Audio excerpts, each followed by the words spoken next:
मनुष्य जीवन की एकमात्र लक्ष्य है भगवत प्राप्ति। भगवत प्राप्ति के डेफिनेशन संज्ञा यह है शांति, मुक्ति और भक्ति और प्रीति, चार चीजें। भगवत प्राप्ति जिसे हम बोलचाल में कहते हैं, अरे मेरे को भगवत प्राप्ति चाहिए। साधक का कर्तव्य होता है, लक्ष्य होता है भगवत प्राप्ति करना। तो भगवत प्राप्ति क्या है? अगर प्रश्न उठे भगवत प्राप्ति क्या है, भगवत प्राप्ति अर्थात शांति, भगवत प्राप्ति अर्थात मुक्ति, भगवत प्राप्ति अर्थात भगवान के चरण में भक्ति और भगवान के चरण में अनुराग, प्रीति। ये है भगवत प्राप्ति की डेफिनेशन है। ये है मनुष्य जीवन का लक्ष्य है। तो भगवान के चरण में अनुरक्ति, प्रीति, प्रेम ये कैसे प्राप्त होगा? इस प्राप्ति के लिए यहाँ पर रामचरितमानस में से तुलसीदास महाराज कह रहे हैं, हम नीचे से जाते कि किए योग तप ज्ञान विरागा। योग, गीता जी योग शास्त्र है। गीता जी में अनेक योग है, उसमें प्रमुख रूप से ज्ञान योग, कर्म योग, भक्ति योग, ध्यान योग, हठ योग, लय योग। लेकिन इसमें खास करके तीन योग प्रधान है, कर्म योग, ज्ञान योग और भक्ति योग। क्या योग हम कर रहे हैं, योग करते हैं और तपस्या भी करते हैं, तपश्चर्या करते हैं, और उसमें भी भगवत प्राप्ति नहीं होंगे। ज्ञान भी अर्जन करते हैं और वैरागी भी धारण करते हैं, कि उसमें भी भगवान के चरणों में प्रेम अनुराग नहीं होगा। तो कैसे? मिला ही न रघुपति बिनु अनुरागा। यदि भगवत प्राप्ति चाहते हैं, भगवान का दर्शन चाहते हैं, भगवान का साक्षात्कार करना चाहते हैं, तो भगवान के चरण में अनुराग होना चाहिए। तो इस विषय पर हम विचार करते हैं। एक है राग, एक है अनुराग और एक है वैराग्य। राग, वैराग्य और अनुराग, इस विषय पर पहले एक बार चर्चा की थी, फिर बाद तो चर्चा करते। राग खिंचाव। राग कहाँ होता है? जिनको हम पसंद करते हैं, जो हमको प्रिय लगता है, जो हमको अच्छा लगता है, वहां पर राग होता है।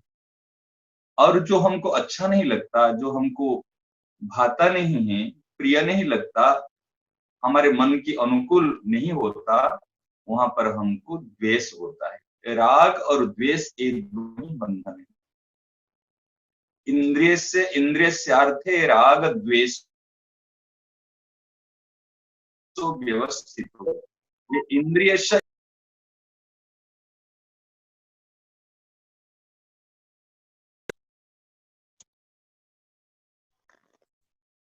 तो राग द्वेष यहाँ पर है। तो राग यहाँ पर है, राग मतलब किसमें आकर्षित होना, ये है राग। और वैराग्य जहां पर आकर्षित नहीं होना, ये है वैराग्य। तो स्वाभाविक ही हमारा संसार में राग होता है। ये सबसे भूल बात है, ये सबसे रुकावट है। तो ये राग को कैसे मिटाना है हमको? ये राग को मिटाने के लिए जैसे कहावत है, कांटा को कंटा से निकल जाता है। यदि हमारे ये राग संसार के प्रति है, नाशवान व्यक्ति, वस्तु, क्रिया, पदार्थ के प्रति राग है, यदि ये राग हमारे भगवान की तरफ, अविनाशी की तरफ राग हो जाए, तब ये अनुराग में परिणत हो जाए। अनुराग और वैराग्य क्या है? ये राग संसार, व्यक्ति, वस्तु, क्रिया, पदार्थ में राग नहीं होना ही वैराग्य है, और अविनाशी की तरफ राग होना ही अनुराग है। एक तरफ में राग नहीं होना, एक तरफ में राग होना। तो राग कहाँ नहीं होना? संसार में राग नहीं होना और भगवान के चरण में राग होना। इसको भागवत में श्री आत्मदेव जी महाराज को यहाँ पर गोकर्ण जी महाराज सुंदर दो श्लोक बताए हैं। उसमें कह रहे, पहले गोकर्ण जी महाराज दो चीज बता रहे हैं। पहला श्लोक बता रहे, देहे स्थिमान सरुधिर भीमतिं त्यजत्वं जाया सुतादिषु सदा ममतं विमुञ्च पश्यानिशं जगदिदं क्षणभङ्गनिष्ठं वैराग्यरागरसिक भवभक्तिनिष्ठः। ठीक है, कहे देहे स्थि मांस रुधिरे भीमतिम त्यजतुम। हे पिताजी, ये जो देह है, ये देह कैसे गढ़ा हुआ है, राग क्यों होता है? वास्तव में तत्व को नहीं समझने से, वास्तविकता को नहीं दृष्टि देने से हमारे उसमें राग होता है। हमारे मल मूत्र में राग नहीं होगा, कभी आज तक किसी व्यक्ति का मल में राग नहीं होता, कोई गंदी वस्तु में राग नहीं होता। क्यों राग नहीं होता? वो जानता ये बेकार की चीज है, ये मेरे काम की चीज नहीं, इसलिए राग नहीं होता। जिसमें वो महत्व बुद्धि आ जाती है, जिसमें विशेषता आती है, जो अपने काम के मानता है, उसमें उनका राग होता है। यदि इस शरीर के प्रति, जैसे हमारे किसी शरीर के प्रति राग होता है, पुरुष का स्त्री शरीर के प्रति राग होता है, स्त्री का पुरुष शरीर के प्रति राग होता है, ये राग क्यों होता है? क्योंकि शरीर के वास्तविकता को हम लोगों ने अभी तक समझा ही नहीं। शरीर की वास्तविकता क्या है? शरीर की वास्तविकता है मांस है, रुधिर है, अस्थि है, चर्म है, मल है, मूत्र है, ये ही वास्तविकता, ये इस सब मिलकर इस शरीर बना है। तो यहाँ पर गोकर्ण जी महाराज पिता आत्मदेव जी को यहाँ पर संकेत कर रहे, मार्ग निर्देशन कर रहे कि पिताजी देहे स्थि मांस रुधिर भीमतिम त्यजत्वम, ये जो देह शरीर को लेकर आप अभिमान करते, मैं शरीर हूँ, मैं धनी हूँ, मैं ज्ञानी हूँ, मैं त्यागी हूँ, एक अभिमान को आप त्याग कर लो। ये अभिमान नाशवान क्रिया व्यक्ति वस्तु पदार्थ को लेकर जो अपने आप को कुछ मानता है, उसको कहते हैं अभिमान। फिर कहते अगर अभिमान को त्याग करे तो फिर क्या त्याग करना है कि जाया सुता दिशु सदा ममताम विमुच्य।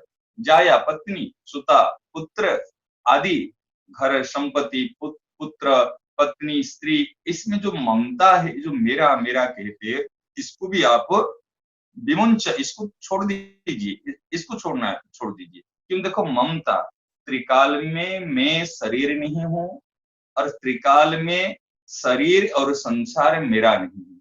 श्रद्धेय स्वामी जी महाराज की बात बता रहे, स्वामी जी महाराज के जो जैसे अपने जो ऋषिकेश महाराज जी का दर्शन किए है, जिस कक्ष में महाराज जी विराजमान होते थे, वो सत्संगी भाई बहन को पता होगा, वो कक्ष की इससे बिस्तर बेड है, बेड के पास में एक टेबल है, उस टेबल पे महाराज जी की जो आवश्यक ग्रंथ है वो सब रखा जाता। ग्रंथ से महाराज जी एक पेपर ऐसे रखते थे, छोटे से पेपर, और उसमें पहले वाक्य में लिखा हुआ था, कुछ सूत्र लिखा हुआ रहता था। महाराज जी को जो दृष्टि पड़ती है उन सूत्र को महाराज जी से देखते थे। पहले लिखा रहता था ये त्रिकाल में मैं शरीर नहीं हूं, त्रिकाल में शरीर मेरा नहीं है।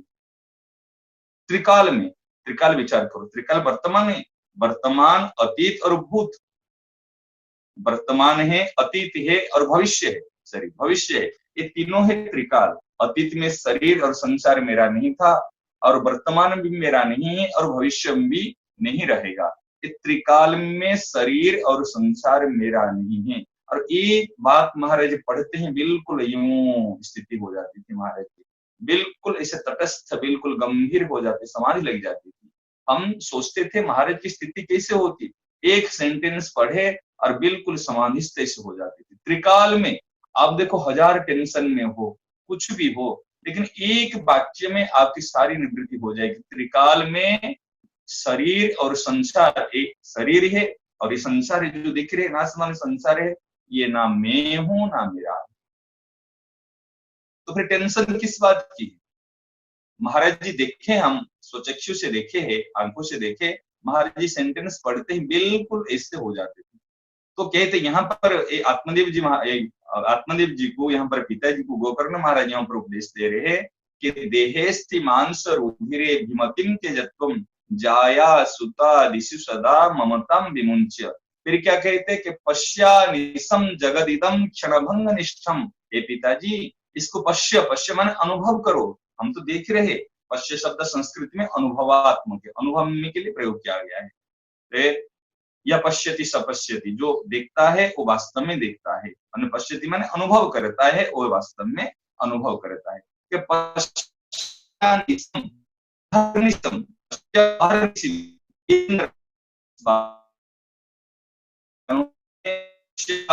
जगत इदम जगत, ये जो शरीर है, ये जो संसार है, ये क्षण भंग निष्ठम, ये क्षण भंगुर है, ये तो जाएगा ही जाएगा, ये कभी भी रहेगा नहीं। और शरीर संसार का परिवर्तन यही नित्य है, यही सत्य है।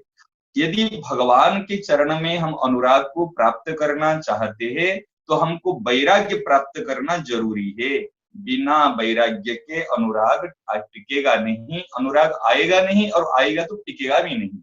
जिस प्रकार जल है, बिना स्थल के, आधार के बिना जल टिकेगा नहीं। जल टिकने के लिए कोई स्थल की आवश्यकता है, एक पात्र की आवश्यकता है। बिना पात्र में कैसे जल टिकेगा? जल तो बह जाएगा, टिकेगा नहीं। इस प्रकार जो रस है, प्रेम है, भगवान के चरणों में हमारे तो अनादिकाल से प्रेम था, अभी है और प्रेम भी रहेगा। परंतु ये प्रेम टिकता नहीं है। क्यों नहीं टिकता? कारण हमारे अनुराग टिकने के लिए वैराग्य नहीं होता, इसलिए वैराग्य की जरूरत है। आप देखेंगे जितने भी ब्रज रसिक महानुभाव है, जितने रसिकाचार्य जी है, जितने अच्छे अच्छे भक्त है, संत है, उनके मूल में वैराग्य ही मिलेगा। आज श्री रूप गोस्वामी जी को देखो, श्री सनातन गोस्वामी जी को देखो, स्वामी हरिदास जी महाराज जी को देखो, और देखो ये कितने बड़े बड़े त्यागी वैरागी थे। त्यागी, त्याग अलग है, वैराग्य अलग है। त्याग कहते हैं किस चीज को जानबूझकर छोड़ देना, यह त्याग। और वैराग्य होता है स्वाभाविक की उस तरफ रुचि खत्म हो जाना, वो अच्छा नहीं लगना, ये होता है वैराग्य। त्याग किया जाता है और वैराग्य होता है। वैराग्य किसने कहता है भाई उन्होंने, उनको वैराग्य हो गया, किसी ने, कोई नहीं कहता उनको वैराग्य, उन्होंने वैराग्य कर लिया, वो नहीं कहता। उन्होंने त्याग कर लिया, उनको वैराग्य हो गया। ध्यान दो शब्दों को, उन्होंने त्याग कर लिया, उन्होंने घर संपत्ति परिवार उन्होंने त्याग किया और उनको वैराग्य हो गया। सेंटेंस को समझो, तो त्याग किया जाता है और वैराग्य होता है। वैराग्य कब उदय होता है? जब उन नश्वरता की तरफ हमारी दृष्टि जाती है, तब हमारे मन में वैराग्य उदय होता है। जैसे वैराग्य उदय होता है, वैराग्य क्या है? सूर्य उदय होने से पहले जिस प्रकार अरुणिमा आकाश में आ जाती है, लालिमा आ जाती है, जिस सूर्य भगवान के रथ के सारथी है अरुण, इससे पहले अरुणिमा, इसे लालिमा आते ही ये पता चल जाता है अभी जरूर सूर्य भगवान आएंगे। तो जो भगवान के अनुराग रूपी सूर्य उदय होने से पहले वैराग्य रूपी हमारे जो अरुणिमा, ये हृदय आकाश में पहले आ जाना आवश्यक है, और आ ही जाता है। इसलिए वैराग्य, इसलिए यहाँ पर कहते हैं पश्या निशम जगदिदम क्षणभंग निष्ठम हे पिताजी। इस शरीर और संसार को आप क्षणभंग देखो, ये नाशवाने हैं। अब विचार कीजिए, अब भागवत कथा सुनते हैं, अनेक बार सुने हैं, नाम है आत्मदेव और करने जा रहे आत्महत्या। नाम है आत्मदेव और करने जा रहे थे आत्महत्या, किस लिए? जी मेरा पुत्र नहीं है। संतों ने समझाया कि क्यों जा रहे, संसार में कौन किसका है और क्या एक पुत्र के लिए, परंतु संतों से उन्होंने पुत्र प्राप्ति की जीत की। ये मेरे को पुत्र, आप समर्थ है, आप त्रिकालदर्शी है, आप सन्यासी, आप दे सकते हैं, आप पुत्र, नहीं तो मैं आत्महत्या कर दूंगा। संतों ने आत्महत्या के डर से उनको ये फल दिए। परंतु जो चीज डर से मिलता है वो हमारा कल्याण नहीं करता। पहले पुत्र नहीं था, दुख था, अभी पुत्र होने के बाद में महान दुख हो गया। धुंधकारी जब आया फिर महान दुख हुआ, और जिससे वो बचने के लिए फिर उन्होंने आत्मदेव जी के शरण में आए, गोकर्ण जी महाराज के शरण में आए। फिर गोकर्ण जी महाराज ने उनको उपदेश दिया कि पश्या निशम जगदिदम, पिताजी देखो अभी अनुभव तो करो, जो पुत्र के दुख से जितना दुखी नहीं थे, अभी पुत्र होने के बाद में ये आप दुखी हो गए। तो पुत्र होने से आपका दुख तो जीवन से नहीं गया, इसलिए आप क्या करो, अभी वनम गच्छो, अभी भजन में लगी जाओ। जब भजन करोगे, भगवान के चरण में आपका अनुराग उत्पन्न होगा, प्रेम उत्पन्न होगा, तो आपके जीवन का दुख जाएगा। फिर कहते वैराग्य राग रसिको भव भक्ति निष्ठा। देखो यहाँ कह रहे पश्या निशम जगदिदम क्षणभंग निष्ठम, निष्ठा होनी चाहिए। किसी भी तरीका से हमारा निष्ठा की आवश्यकता है, भगवान के चरण में भी निष्ठा की आवश्यकता है, और शरीर संसार में भी निष्ठा की आवश्यकता है। संसार में क्या निष्ठा की आवश्यकता है? यदि वैराग्य भी निष्ठा पर टिका हुआ है और अनुराग भी, भक्ति भी निष्ठा पर, भक्ति भी टिकी हुई है निष्ठा पर। कैसे? यहाँ पर देखो शब्द कितने सुंदर बात बता रहे कि वैराग्य राग रसिक, आप रसिक भवो, वैराग्य भवो, आप वैराग्य हो। कैसे? कि वैराग्य में भी राग होना चाहिए। वैराग्य, जो कोई चीज शरीर में संसार है ये अच्छा नहीं लगना चाहिए, इसमें वो ठीक है, खा रहे पी रहे जी रहे सब कुछ ठीक है, लेकिन मूल में जो जीवन का लक्ष्य है, उद्देश्य है, उसके प्रति हमारा दृष्टि होना चाहिए और उसकी ओर हमको चलना आवश्यक है। इसलिए कहते वैराग्य राग, वैराग्य में हमारा राग हो, और भव भक्ति निष्ठ। और इधर है कि क्षण भंग निष्ठ, इधर कहते पश्या निश्चम जगदिदम क्षण भंग निष्ठ, शरीर और संसार क्षण भंगुर है, इस बात पर निष्ठा होना ही वैराग्य। और भगवान केवल मेरे अपने हैं, त्रिकाल में मेरे थे, अभी है और आगे रहेंगे, इसमें निष्ठा होना, यही अनुराग है, यही भक्ति है। तो बिना निष्ठा के वैराग्य टिकेगा नहीं, और बिना निष्ठा के भी अनुराग टिकेगा नहीं, और बिना निष्ठा के भक्ति भी टिकेगी नहीं। इसलिए निष्ठा की आवश्यकता है। हम जो भक्तों की चरित्र भक्तमाल के माध्यम से हम भक्तों की चरित्र श्रवण करते हैं, इसमें क्या है, एक निष्ठा है। इसलिए निष्ठा की बहुत जरूरी है। और निष्ठा कब होती है, जब नियम जीवन में आता है, नियम से निष्ठा की उत्पत्ति होती है। और निष्ठा जब विश्वास और श्रद्धा में मिल जाती है, तब उसमें प्रेम उत्पन्न होता है, अनुराग उत्पन्न होता है। आपको समझने के लिए कह रहे, श्रद्धा प्लस विश्वास इक्वल टू भक्ति, परंतु श्रद्धा प्लस विश्वास प्लस निष्ठा इक्वल टू प्रीति, अनुराग। और भगवान कैसे मिलेंगे, बिना अनुराग के भगवान मिलेंगे नहीं। इसलिए अनुराग ये है, रामचरितमानस में बताए कि अभ्यंतर मल कबहु न जाई, प्रेम भगति जल बिनु रघुराई। अभ्यंतर मल कबहु न जाई, अभ्यंतर मल है, प्रेम भगति जल बिनु रघुराई। प्रेम भक्ति रूपी जो जल है, और प्रेम भक्ति है जल, प्रेम भक्ति जल बिनु रघुराई। अभ्यंतर मल, से मल को धोने के लिए हमको जल की आवश्यकता है। कैसे जल, ये जैसे कहते प्रेम रूपी जल है, भक्ति रूपी जल है, उससे। और प्रेम भक्ति रूपी जल कैसे उत्पन्न होगा, जब अनुराग उत्पन्न होगा। और अनुराग कैसे उत्पन्न होगा, जब संसार शरीर में वैराग्य उत्पन्न होगा। और वैराग्य कैसे उत्पन्न होगा, जब शरीर संसार की वास्तविकता को हम समझ पाएंगे, रहस्य को समझ पाएंगे। जब ये क्षण भंगुर है, जो क्षण भंगुर है उसको हम अपना नहीं मानना है, ये उनको हम उनमें हम आसक्त नहीं होना है, मैं नहीं मानना है, मेरा नहीं मानना है। इस रहस्य को समझने से वैराग्य उत्पन्न होगा। जब वैराग्य उत्पन्न होगा और भगवान के रहस्य को समझने से अनुराग उत्पन्न होगा, तो वैराग्य रूपी पात्र में अनुराग रूपी रस टिकेगा। इसलिए यहाँ पर बताए, मिला ही न रघुपति बिनु अनुरागा, भगवान की चरण में अनुराग की आवश्यकता है। और अनुराग की उत्पत्ति के लिए वैराग्य, और भगवान के प्रति इस अनुराग, आत्मीयता, अपनापन, केवल भगवान ही मेरे अपने हैं। देखो नवदा भक्ति के अंदर जो 6 प्रकार भक्ति, तो श्रवणम, कीर्तनम, स्मरणम, अर्चनम, वंदनम, ये जो 5-6 प्रकार के हो जाते, इसमें क्रिया की प्रधानता है। इसमें हम करेंगे, श्रवण करेंगे इंद्रियों के द्वारा, कीर्तन करेंगे, श्रवणम, स्मरणम, कीर्तनम, अर्चनम, वंदनम, ये सब करेंगे। लेकिन सक्षम दास्यम आत्मनिवेदनम, जो कहते हैं सख्य भाव है, दास्य भाव है, और आत्मनिवेदन, सर्वस्व समर्पण, ये क्रिया नहीं है, इसमें भाव प्रधान है। इस प्रकार अनुराग उत्पन्न होता है भाव से। हमारे मन में जब भाव उत्पन्न होगा तब अनुराग उत्पन्न होगा। इसलिए भाव कैसे आएगा, जब भगवान की वास्तविक रहस्य को, तत्व को हम अनुभवी महापुरुष रसिक संतों से हम श्रवण करेंगे, तब हमारा उनके प्रति एक आकर्षण पैदा उत्पन्न होगा, एक प्रिय लगने लग जाएंगे, तब अनुराग उत्पन्न होगा। पता चलेगा भाई ये मेरे अपने हैं। और जब उनको शरीर संसार की जो क्षणभंगुरता की तरफ दृष्टि जाएगी, तब उस समय में हमको पता चलेगा ये हमारे अपने नहीं है। इसलिए हम जो योग करते हैं, तप करते हैं, ज्ञान करते हैं,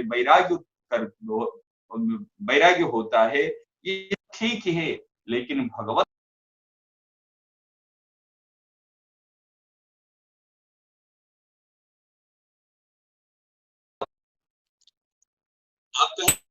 जे हम बिना बिना वैराग्य के हमारा अनुराग हो जाएगा ना, नहीं होगा, इसे नहीं होगा। इसलिए हमको जो सहायक है उस चीज को, उस सहायक चीज तो हमको आवश्यकता है, उनको हमको रखना है।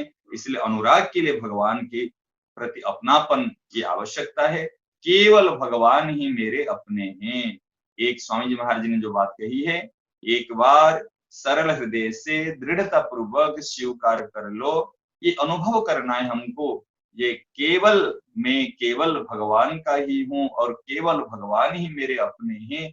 इस तथ्य को स्वीकार करने से ही भगवान के चरणों में अनुराग उत्पन्न होगा।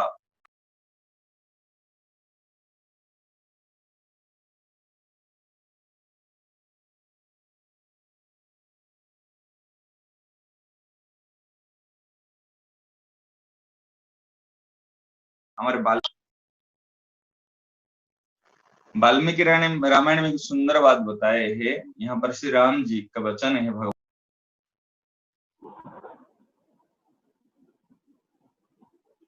भगवान का वचन, क्षयांति निचया पतना संयोग प्रयोगांतः मरणांतम च जीवितम। ये जीवन का सत्य है कि सर्वे जयंति निचया, जितने हो जाएंगे। किसका?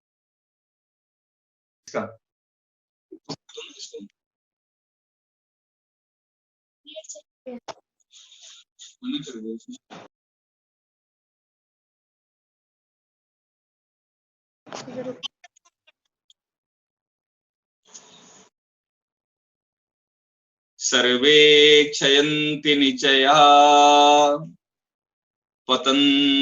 पतनान्ता समुच्छयः संयोग विप्रयोगांत मरणांतम च जीवितम। जो कुछ भी हम संग्रह करेंगे वो एक बार क्षय हो जाएगा, निश्चित रूप से क्षय होगा। और कहते पतनांत समुच्चय, कितने ऊंचाई पर चढ़ जाओ तो एक दिन भी हमको गिरना पड़ेगा, पतन ही होगा। फिर कहते संयोग विप्रयोगांत, हम कितने भी पति पुत्र बेटा और सहोदर पड़ोसी कितने भी हम संयोग हो जाए, हम मिल जाए, लेकिन एक दिन एक दूसरे से बिछुड़ेंगे। चाहे हम बिछुड़ जाए चाहे वो बिछुड़ जाए, वो एक दूसरे से जरूर बिछड़ेंगे। जब जन्म लिए थे अकेला आए थे, जब जाएंगे तो भी अकेले जाएंगे। तो यहाँ पर क्या मिलने का है, लेकिन शरीर संसार का वियोग नित्य है। और क्या मरणांतम च जीवितम, चाहे कितने वर्ष जी जाओ आखिर अंत है, मृत्यु ही सत्य है। इस सत्य को स्वीकार करना पड़ेगा। और कुल मिलाकर भगवान के चरणों के में यदि अनुराग होगा तो भगवत प्राप्ति होगी। और भगवत प्राप्ति के लिए अनुराग की आवश्यकता है, अनुराग के लिए वैराग की आवश्यकता है, और वैराग के लिए हमको क्या करना, शरीर संसार की नश्वरता है इस चीज को समझना आवश्यकता है। और अनुराग के लिए भी भगवान की जो वास्तविक सत्य है, तथ्य है, वास्तविकता है, इस चीज को हमको समझने की आवश्यकता है। जय जय श्री राधे, जय जय श्री राधे, जय जय श्री राधे।